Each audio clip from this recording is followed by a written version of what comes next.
భోజనం కోసం వెళ్ళాను. కానీ అక్కడ మీటింగ్ అయిన తర్వాత భోజనం పెడతారని చెప్పారు. పిల్లరా, మీటింగ్ అయిన తర్వాత వాక్యంలో కూర్చున్నాను.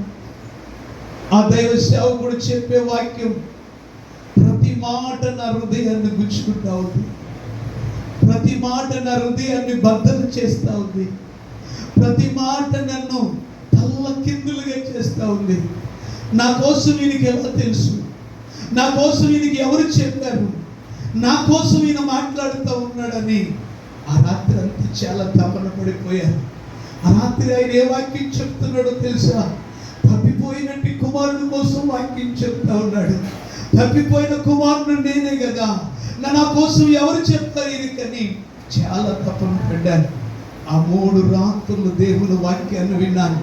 భోజనం కోసం అక్కడికి వెళ్ళాను, ఆకలి కోసం అక్కడికి వెళ్ళాను. కానీ రాత్రి వాక్యం విన్న తర్వాత 3 రాత్రులు కూడా ఒక్క మెతుకు కూడా ముట్టుకోకుండా 3 రాత్రులు దేవుని వాక్యాన్ని విని ఆ ఉదయాన్న సేవకుడు వెళ్ళిపోతా ఉన్నాడు. ఆ సేవకునితో చిన్న ప్రార్థన చేయించుకుందాం అని ఆ సేవకుడి దగ్గరికి వెళుతూ ఉంటే రూమ్ దగ్గర ఇలాంటి దారబంధం ఒకటి ఉంది. అక్కడ 3 పాస్టర్ గారు ఉన్నారు. వాళ్ళు అంటారు కదా, రే పిచ్చోడా, ఎక్కడికి వస్తూ ఉన్నావు నువ్వు? నీ అవతారం నీవు ఏంటిలాగా ఉన్నావని ఈ కాళ్ళు పట్టుకొని నన్ను బయటికి తోసేశారు. వారితో ఒక మాట అన్నానయ్యా, ఆ దైవ సేవకుడితో ఓ చిన్న ప్రార్థన చేయించుకుంటానంటే బలవంతంగా కాళ్ళు పట్టుకొని బయటికి గెట్టేశారు. నేను ఒకటి అనుకున్నాను, ఆయన ఎలాగ కారు ఎక్కడానికి వస్తాడు కదా, ఖచ్చితంగా ఎంతమంది ఉన్నా వారి మధ్యలో నుంచి వెళ్ళి ఆయన పాదాల దగ్గర పడిపోదామని నిర్ణయించుకున్నాను. అలాగే ఆయన బయటకు వచ్చి కారు దగ్గర నిలబడ్డాడు. ఆయన అందరికీ వందనాలు చెప్తా ఉన్నాడు. నేను వెళ్ళి ఆయన కాళ్ళ మీద పడిపోయాను. ఎవరు నాయనా నువ్వు అని అడిగాడు.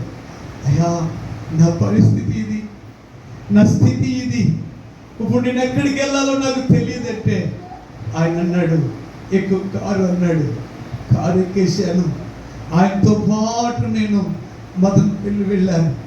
అక్కడికి వెళ్ళిన తర్వాత 2 జతల బట్టలు నాకు కొనిచ్చాడు ఆయన. 1 సంవత్సరం అంతా కూడా 2 జతల బట్టలతో నేను ఉన్నాను. ఆయన ఇచ్చిన డ్యూటీ ఏంటో తెలుసా? రోజు బాత్రూమ్లు కడగాలి, స్కూల్ అంతా కూడా, గ్రౌండ్ అంతా కూడా తుడవాలి. 1 సంవత్సరం అంతా కూడా బాత్రూంలో గ్రౌండ్ అంతా కూడా తుడిచి కడిగారు. ఆ దైవ సేవకులు పాదాలు పట్టుకుంటూ ఆయన కావలసినవన్నీ కూడా చేస్తూ ఉన్నారు. 2వ సంవత్సరం ఆయన చెప్పే వాక్యాన్ని నేర్చుకున్నాను. 2 సంవత్సరాలు అయిన తరువాత ఆ దైవ సేవకుడికి ఒక మాట అన్నాను, అయ్యా ఒకసారి నేను ఇంటికి వెళ్తాను అన్నప్పుడు ఖచ్చితంగా వెళ్ళిన ఆయన అన్నాడు.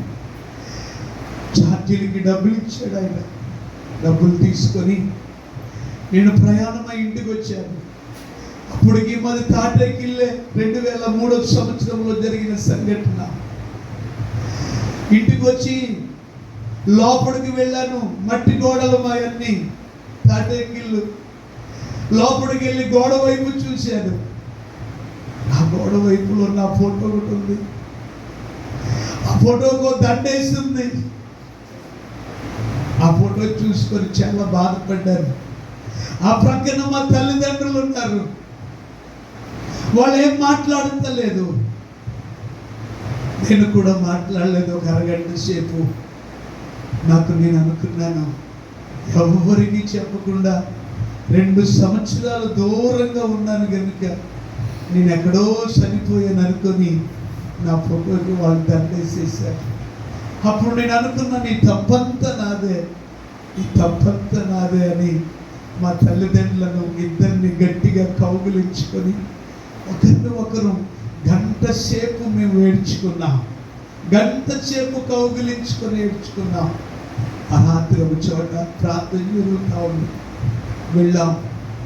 ప్రార్థన చేయమన్నారు, ప్రార్థన చేశాను. పాటలు పాడమన్నారు, పాటలు పాడాను. వాక్యం చెప్పమన్నారు, వాక్యాన్ని చెప్పాను. నా తల్లి నా తండ్రి కుమిలి కుమిలి ఏడుస్తూ ఏడుస్తూ ఉన్నారు.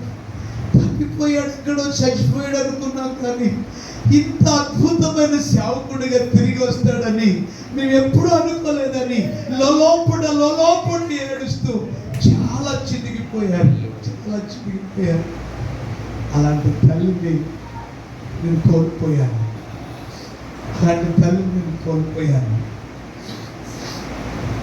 బ్రతుకు చెడిపోయి బతికిన నా జీవితం యవనస్తులకు అందరికీ జోడించి చెబుతూ ఉన్నాను. కడవరి దినాల్లో ఉన్నాం. ప్రభు చెత్తలో బలపడండి. లోకాశల మీద కోరికలు వద్దు. ప్రభు వైపు నిలబడండి.